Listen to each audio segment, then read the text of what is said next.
मेरे YouTube channel ज़िंदगी सरिता में आप सबका स्वागत है। आज मैं लेकर आई हूँ आप सबके लिए एक प्रेरक कहानी जिसका शीर्षक है परोपकार। किसी राज्य में वीरभद्र नाम का एक राजा बहुत बड़ा प्रजापालक था। हमेशा प्रजा के हित में प्रयत्नशील रहता था। वह इतना कर्मठ था कि अपना सुख ऐशो आराम सब छोड़कर सारा समय जन कल्याण में ही लगा देता था। हर समय उसको अपनी प्रजा की चिंता रहती। किसी को कोई दुख दर्द तो नहीं है, कोई तकलीफ में तो नहीं। इसमें ही राजा का समय निकल जाता। यहाँ तक कि जो मोक्ष का साधन है अर्थात भगवत भजन, उसके लिए भी वह समय नहीं निकाल पाता था। एक सुबह राजा वीरभद्र वन की तरफ भ्रमण करने के लिए जा रहा था कि उसे एक देव के दर्शन हुए। राजा वीरभद्र ने देव को प्रणाम करते हुए उनका अभिनंदन किया और देव के हाथों में एक लंबी चौड़ी पुस्तक देखकर उनसे पूछा, भगवान आपके हाथ में यह क्या है? देव बोले, राजन यह हमारा बही खाता है जिसमें सभी भजन करने वालों के नाम हैं। राजा वीरभद्र ने निराशायुक्त भाव से कहा, कृपया देखिए तो इस किताब में कहीं मेरा भी नाम है या नहीं। देव महाराज किताब का एक एक पृष्ठ उलटने लगे, परंतु राजा वीरभद्र का नाम कहीं भी नजर नहीं आया। राजा वीरभद्र ने देव को चिंतित देखकर कहा, महाराज आप चिंतित न हो, आपके ढूंढने में कोई कमी नहीं है।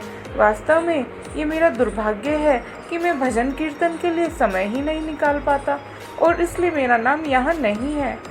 उस दिन राजा वीरभद्र के मन में आत्मग्लानि सी उत्पन्न हुई, लेकिन इसके बावजूद उन्होंने इसे नजरअंदाज कर दिया और पुनः परोपकार की भावना लिए दूसरों की सेवा करने में लग गए। कुछ दिन बाद राजा वीरभद्र फिर सुबह वन की तरफ टहलने के लिए निकले तो उन्हें वही देव महाराज पुनः दिखाई दिए। इस बार भी उनके हाथ में एक पुस्तक थी। इस पुस्तक के रंग और आकार में बहुत भेद था और ये पहली वाली पुस्तक से काफी छोटी भी थी। राजा ने फिर उन्हें प्रणाम करते हुए पूछा,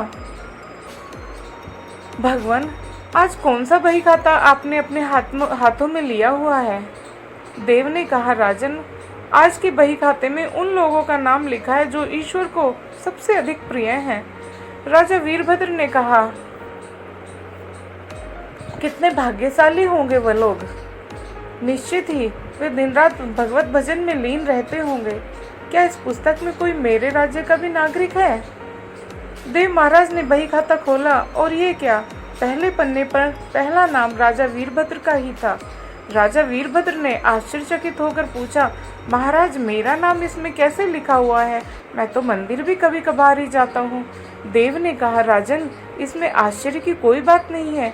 जो लोग निष्काम होकर संसार की सेवा करते हैं, जो लोग संसार के उपकार में अपना जीवन अर्पण करते हैं, जो लोग मुक्ति का लोभ भी त्याग कर प्रभु के निर्बल संतानों की सेवा सहायता में अपना योगदान देते हैं, उन त्यागी महापुरुषों का भजन स्वयं ईश्वर करता है। ए राजन तू मत पछता कि तू पूजा पाठ नहीं करता, लोगों की सेवा कर, तू असल में भगवान की ही पूजा करता है। परोपकार और निस्वार्थ लोक सेवा किसी भी उपासना से बढ़कर है। देव ने वेदों का उदाहरण देते हुए कहा, कुर्वन्ने वेह कर्माणि जिजिव विशेषणम समा एवांताप नान्यतो अस्ति न कर्म लिप्यते नरे। अर्थात कर्म करते हुए 100 वर्ष जीने की इच्छा करो तो कर्म बंधन में लिप्त हो जाओगे। राजन भगवान दीन दयालु हैं, उन्हें खुशामद नहीं भाती बल्कि आचरण भाता है। सच्ची भक्ति तो यही है कि परोपकार करो, दीन दुखियों का हित साधन करो, अनाथ विधवा किसान व निर्धन अत्याचारियों से सताए जाते हैं, इनकी यथाशक्ति सहायता और सेवा करो, और यही परम भक्ति है।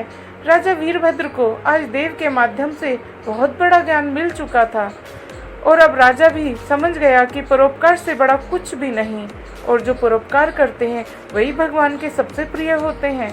मित्रों, जो व्यक्ति निस्वार्थ भाव से लोगों की सेवा करने के लिए आगे आते हैं, परमात्मा हर समय उनके कल्याण के लिए यत्न करता है। हमारे पूर्वजों ने कहा भी है, परोपकाराय पुण्याय भवति, अर्थात दूसरों के लिए जीना, दूसरों की सेवा को ही पूजा समझकर कर्म करना, परोपकार के लिए अपने जीवन को सार्थक बनाना ही सबसे बड़ा पुण्य है। और जब आप भी ऐसा करेंगे तो स्वतः ही आप ईश्वर के करीब होंगे, ईश्वर के प्रिय भक्तों में शामिल हो जाएंगे। धन्यवाद।